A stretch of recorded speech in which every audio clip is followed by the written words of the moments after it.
خبر شامل کرتے ہیں ہمارے نمائندہ محمد عمران کی ضلع کورنگی کراچی پریس کلب سے، جہاں عافیہ موومنٹ پاکستان کے زیر اہتمام کراچی پریس کلب تاامریکن قونصلیٹ امن مارچ امریکن قونصلیٹ پر یادداشت پیش کی گئی۔ مختلف سیاسی، سماجی و سول سوسائٹی رہنماؤں اور عوام کی سینکڑوں تعداد میں شرکت۔ عافیہ امن مارچ کی قیادت ریٹائرڈ جسٹس وجیہ الدین اور ڈاکٹر صدیقی نے کی۔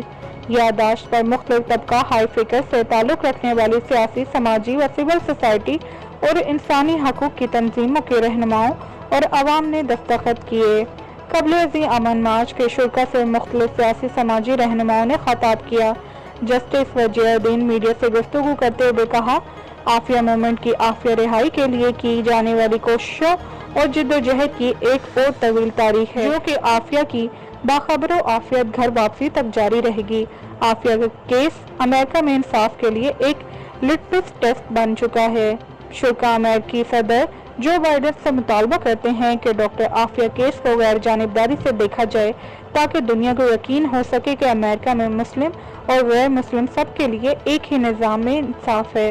عافیہ کے ساتھ عدالتوں نے ناانصافی کی ہے، اس لیے اس کی سزا کو ختم کر کے اس کو رہا کیا جائے۔ یادداشت پر دستخط کرنے والی جماعتوں کا رہنماؤں میں MQM convener doctor Farooq Sattar اور ندیم PTI کراچی کے سیکرٹری جنرل اور رکن اسمبلی ڈاکٹر سعید آفریدی، JUIF اسلم غوری، پاک مسلم